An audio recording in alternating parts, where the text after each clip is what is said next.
Laura Ramos, autora de Infernales y La Hermandad Brontë, escribe para Página 12, La Nación y la revista Enya de Clarín. Entre sus obras se destacan Buenos Aires me mata, llevada al cine en 1997, Ciudad Paraíso, Diario íntimo de una niña anticuada, Corazones en llamas, en coautoría con 11 ediciones y más de 60.000 ejemplares vendidos, y La Niña Guerrera, que reúne 9 biografías de mujeres feministas.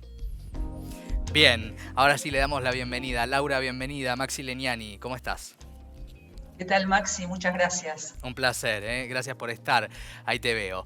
Qué apasionante, ¿no? Todo lo que estuviste investigando, porque daría la sensación de que hay muchos aspectos de este plan de Sarmiento muy ambicioso, si los hubo, ¿no? Que no se conocen lo suficiente, ¿no? Por empezar, lo que yo no sabía es que él se inspira ya en un... Tenían que mandar obviamente las bostonianas a la Argentina, era una travesía importante, pero había una precuela, para decirlo en términos cinematográficos, que era dentro de Estados Unidos, pero también, ¿no? Como un tubo de ensayo para lo que él después propone. Claro, sí, sí. Mientras él estuvo allá, él estuvo 2 veces, digamos, sus 2 grandes viajes a Estados Unidos tuvieron que ver ya con este proyecto, porque él se encontró en Londres con los escritos de Horace Mann, que fue el gran reformador de Estados Unidos de la educación común, digamos así. Y cuando vuelve a Estados Unidos por segunda vez, ya se pone en contacto con la viuda de Horace Mann y emprenden este proyecto. No son solo bostonianas, vienen de todo Estados Unidos, de Minneapolis, de Nuevo México, de Filadelfia, o sea, logran reclutar muchachas de todo Estados Unidos. Él había pedido que fueran jóvenes, atractivas, que tuvieran buenos modales, que fueran cultas y de buenas familias, y que supieran hacer gimnasia. Mirá vos. Sí. Qué particular eso, porque él tenía el objetivo de que se casasen, ¿no? En la Argentina, de que esto no terminara solamente en un trabajo por un tiempo X. Claro, él soñaba con crear una colonia americana, así la llamaba él, en realidad sería estadounidense, en el interior argentino. A mí me llama la atención porque veo como un ímpetu federal en Sarmiento, Sí. pese a que él se afiliaba, digamos así, con los unitarios, veo un ímpetu federal porque estaba ansioso porque ellas fueran desde Jujuy a San Juan, o sea, fueron a Jujuy, a San Juan, a Mendoza, a Tucumán, a La Rioja.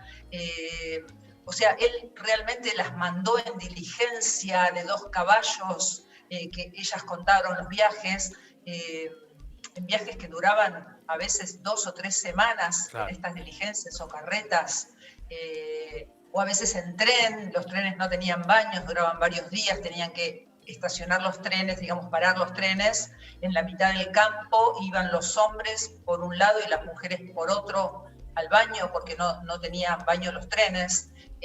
Todo esto lo cuentan en sus diarios íntimos y en sus cartas las maestras. Son unos archivos que yo encontré en varias universidades de Estados Unidos, y a través de estas cartas y de estos archivos yo me metí en esta historia. O sea que es una historia contada desde el punto de vista de las maestras, sí, contada desde el punto de vista doméstico, desde el punto de vista de la mujer y desde el punto de vista de Estados Unidos. Claro, claro. O sea, yo no pretendo escribir la historia argentina, yo estoy escribiendo una pequeña historia doméstica de ese periodo que va entre 1880 y fin de siglo, en realidad desde 1869, que es cuando viene la primera, y fin de siglo, desde un punto de vista completamente íntimo. Sí, y subjetivo al mismo tiempo, porque en definitiva eran trabajadoras, eran mujeres, eran jóvenes, digo, hay también ahí un universo que la historia en general no ilumina. Por empezar, la mirada de las mujeres, ¿no? Entonces es interesante, claro, esto que... Y además también, digo, independientemente de los debates que no vamos a dar, que seguramente la gente después con el café en la casa podrá dar sobre Sarmiento, sobre su impronta, porque es tan complejo, que hay mucho para debatir, pero más allá de eso, digo, está bueno comprender cómo fue que se dio este proyecto, ¿no? Cómo fue la mirada, porque también hay algo que vos contás en el libro que me interesó mucho, que es que él conoce en parte de Estados Unidos a las jovencitas que se educaban, ¿no? Allí, y pagaban para Sí, hacerlo. Y él en ningún claro, momento pensó la educación argentina como algo que no fuera de libre acceso. Y no es un dato menor. claro. Sí, sí, sí, eso es muy interesante. Eh, Él admiraba a estas mujeres, a este modelo de mujer independiente.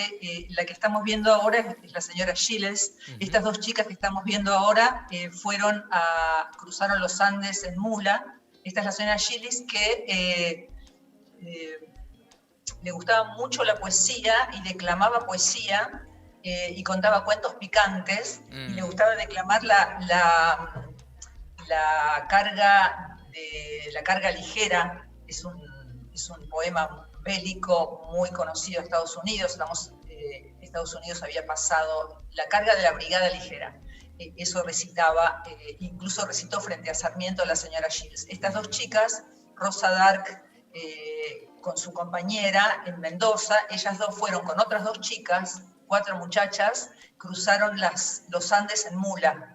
La correspondencia de ellas es muy interesante porque ellas cuentan la historia argentina, cuentan sin saberlo, Claro. cuentan cosas de nuestra historia que al menos yo no sabía, como por ejemplo que las sobrinas de Sarmiento en San Juan tenían becas del gobierno, muy modestas, realmente eran de $20 cuando las maestras ganaban 100.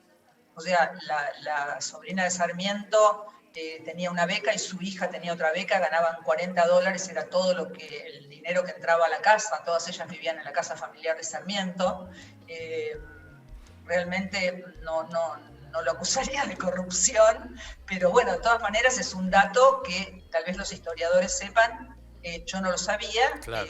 como tampoco sabía, o sea, hice unos descubrimientos extraordinarios sin ser historiadora, simplemente Claro. como una periodista, una escritora, pero que viendo Sí. estas cartas escritas en manuscrito, con sus plumas, con sus letras a veces claras, a veces difíciles, me encontré un hallazgo increíble que fue encontrarme no solo las becas de las sobrinas de Sarmiento, sino encontré a la abuela inglesa de Borges en una pensión de Paraná. Ah, mirá O sea, vos. la abuela inglesa de Borges aparece en las cartas de las maestras. Es O sea, Frances Haslam, dato, ¿no?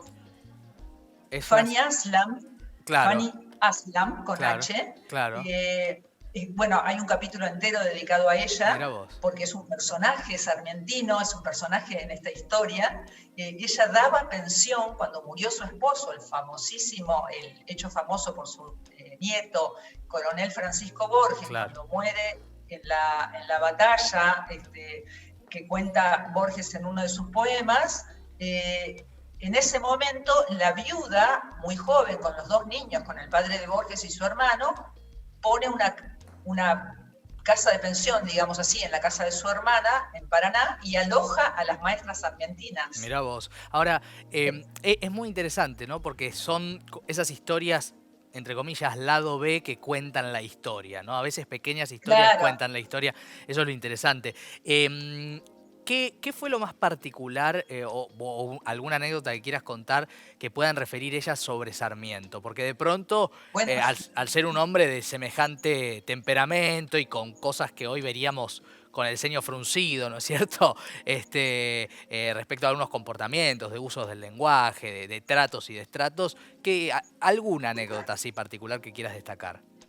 bueno, tengo miles, porque Sí, lo nombran todo el tiempo en sus cartas a sus familias. O sea, son cartas que escriben con mucha confianza, sí. con total confianza, porque se los cuentan a sus hermanas, a sus madres, o en sus diarios íntimos. Se cuentan cosas que nadie sabe. 3 de ellas iban a ir a San Juan. En la semana que iban a ir a San Juan, lo matan a Urquiza y se levantan las tropas montoneras de López Jordán, protesta por la guerra del Paraguay que Sarmiento estaba apoyando muchísimo. Se levanta el interior en armas y estas muchachas, que a ellas les dicen que Urquiza, el gobernador de la provincia de Entre Ríos, les dicen a ella, fue asesinado en brazos de sus hijas, se horrorizan y piden una audiencia con el presidente, que era Sarmiento en ese momento. Lo van a ver y le dicen que no van a ir a San Juan. Sarmiento se encoleriza y les grita y ahora voy a entrecomillar, cosas que un caballero nunca debe decir a una mujer. Contaron ellas a Juana Manso y Juana Manso le contó esto a la señora Mann en una carta, explicándole por qué estas muchachas no querían ir a San Claro, Juan. claro, porque Sarmiento, así como tenía sus convicciones bien arraigadas, era lo que hoy llamaríamos, con un poquito de piedad, bastante cabrón, ¿no es cierto? Era un poquito más que eso, pero bueno, era parte del personaje, ¿no? Con todo lo que uno Exacto. puede observar, y me parece que es una hermosa oportunidad de encontrarnos con otros aspectos complementarios, ¿no? De la historia. A mí me encanta en lo particular esas pequeñas historias que cuentan la historia, así que quiero invitar a que no se pierdan el libro, ¿eh? Las señoritas, historia de las maestras estadounidenses que Sarmiento trajo a la Argentina en el siglo XIX. Laura, un placer haberte recibido. Muchísimas gracias. Gracias a vos, Maxi. Un placer. Era Laura Igualmente. Ramos, la periodista, escritora Laura Ramos. Interesante, ¿no? Porque, insisto con esto, la posibilidad de conocer otras voces. Después, obviamente, hay un montón de aspectos que uno puede ser muy crítico de Sarmiento, y de hecho siempre los debates de los historiadores, de los políticos y demás van en este sentido, pero se los vamos a dejar a ellos, esos debates.